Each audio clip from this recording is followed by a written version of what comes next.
Hey guys, my name is Zach. Welcome to another unboxing for the channel.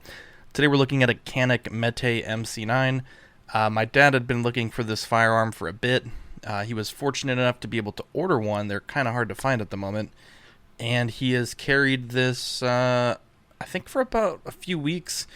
He's put some rounds through it, and he's very happy with everything so far.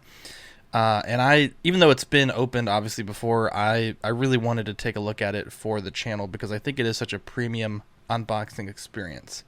So on the left here we have two back straps. I think he's pretty happy with the standard ones, but it's nice that you do get that option there. You do get some tools, which I like the way that this whole firearm is presented. Everything is nice and neat. Everything has a space. Opening the Glocks that I own and then opening the Hellcat. Obviously the Hellcat has a little bag, but everything is just kind of thrown in there in the box. Some of the papers have a little area to go to, but this feels very premium. Get a little bit of a tool here.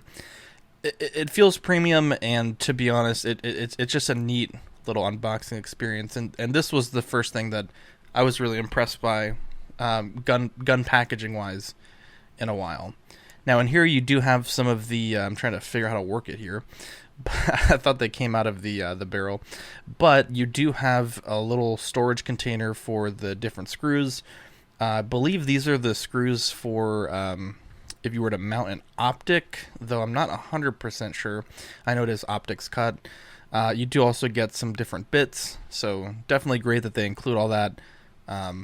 You know, I just think it's a great little addition to this kit, and it's nice to have a little scale replica of the firearm that you own rather.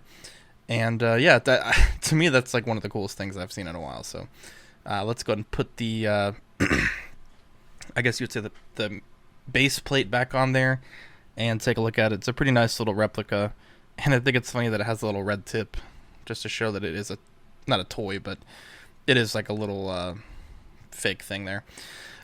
Going to the sort of the main side here, we do have the firearm. It does come with a holster, which I think is really smart.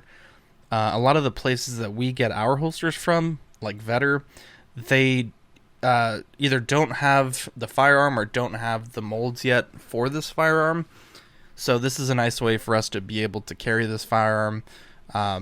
Look in here, we got the 12 round magazine, all metal, really nice black finish there. And I like this a lot compared to the Hellcat, where it's just that stainless steel type finish. And you also do get a speed loader. Really great to see. Trying to get that back in the packaging there. There are some different cutouts here. I don't know if all of them are being used. It felt like the one there on the left of the firearm. This is the replacement base plate. But I feel like some of these might be for different options. I'm not quite sure if this does come with an optic, but I think that one on the left might fit the Canik mechanic. You do also get a gun lock. Here's a look at the firearm out of the box. Again, you do get this holster. It's not the best holster in the world, but it is, it is a holster. You do also get the extended magazine, and we'll double check here that the firearm is cleared, and we'll test the trigger. Love that. I like the indicators on this. You do get the indicator when there's a live round in the chamber. You also do get the indicator when the striker is pulled back. And the holster, it's included in the purchase price. I think these are like $400. So, for $400 you get two mags, the really nice case, all the tools you need, the included holster, and I really think it's a good value for the money. Now, I know there are some people that have had some issues with this firearm. We have yet to experience those, thankfully, and obviously we'll continue to test the firearm to see if we do have those issues. But let's get this out of the way and take a deeper dive on this. All metal for the sights, which I think is nice. Really wish that the Glocks that I have came with metal sights. Really, really beautiful finish, though.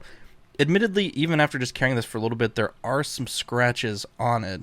But taking a look here, you got the blackout sights at the rear, the front sight with the white dot. You do get a really nice slide release lever that runs quite a bit further than pretty much any firearm that I own. The trigger, you do have that red trigger safety blade, which I like there. And yeah, this is a badass little gun. Texture on the grip, I think it's really nice. I prefer the Hellcat texture just a bit, but this is far superior to the stock Glock texture in my opinion. There's a look at the back straps there that you can replace by pushing that pin out. And yeah, this is a lot of firearm for the money. I think $400. This is a really, really nice package. Especially considering like used Glocks in my area go for over $400. So to get a brand new firearm from a pretty reputable brand is nothing to sneeze at. Take a look here at the trigger. I really like this, the striker indicator.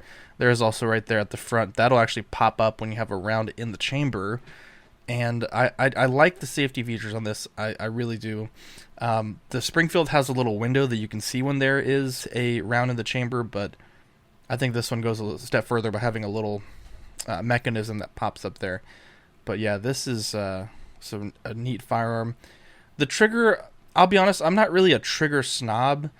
You do hit a wall, and I don't really quite understand the term creep as a new firearms shooter, but this is the first one where I kind of felt like there was a lot of creep before the break. So as someone that has fairly minor experience, I would maybe take that with a grain of salt. But locking the slide back here, love that extended slide release cover.